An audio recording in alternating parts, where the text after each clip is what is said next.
I now recognize Mr. Ruggiero for his opening statement. Thank you, Chairman Keene, Ranking Member Keating, and distinguished members of the subcommittee. Thank you for the opportunity to address you today on this important topic. My testimony is informed by my work on sanctions and proliferation issues at the Departments of State and the Treasury, as a foreign policy fellow for Senator Rubio, and in the White House National Security Council, where I served as Senior Director for Counterproliferation and Biodefense.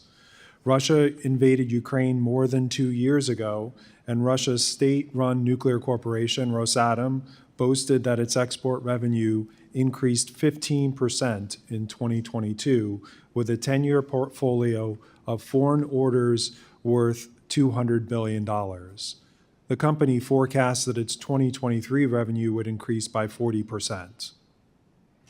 There are two main drivers for how the nuclear company of an aggressor state has expanding revenue while the country is largely shunned from the international community. First, the Biden administration has not yet articulated a strategy for ensuring that America and its allies end their reliance on Russia's nuclear sector. And second, Washington saw Russia as a partner in civil nuclear cooperation, allowing Rosatom and Moscow to undercut and decimate U.S. and Western companies competing in the same market. Rosatom and Russia are also engaged in activities contrary to American foreign policy and national security interests. In my written testimony, I detailed how Rosatom and Sino-Russian nuclear cooperation plays a critical role in enhancing Beijing's nuclear weapons capabilities, including China's effort to build 1,500 nuclear weapons by 2035.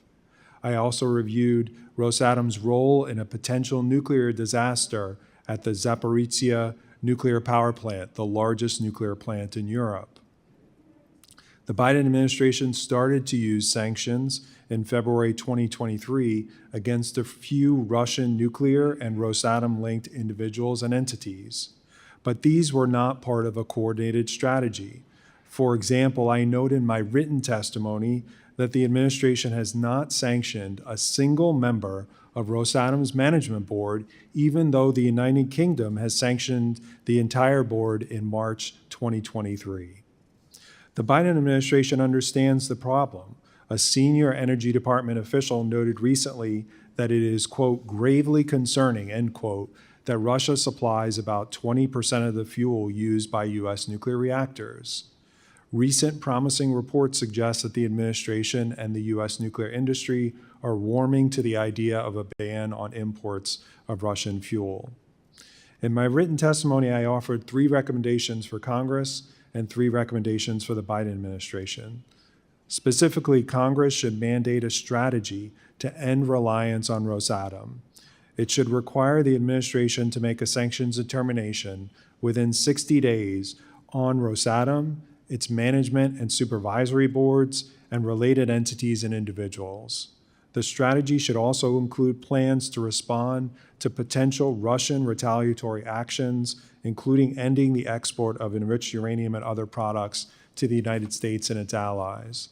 Congress could also require a review of the U.S.-Russia Civilian Nuclear Cooperation Agreement to ensure that it is consistent with the new approach to civil nuclear cooperation with Russia. For the administration, I recommend using existing sanctions authorities to prohibit activities with Rosatom, including purchases of reactor fuel, reactor services, and reactor construction, as well as other related services over a 1 to 4 year wind-down period, and then using that time to work with allies in the nuclear industry to facilitate a transition to alternative suppliers.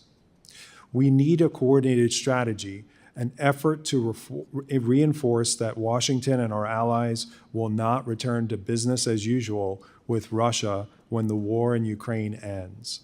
This effort should incentivize a transition to U.S. and allied nuclear industries as alternative suppliers over a 4-year period to end Russia's domination and ensure that China does not fill the void. If the Biden administration is unwilling to pursue this path, Congress should mandate it through legislation. Thank you for inviting me to testify, and I look forward to addressing your questions.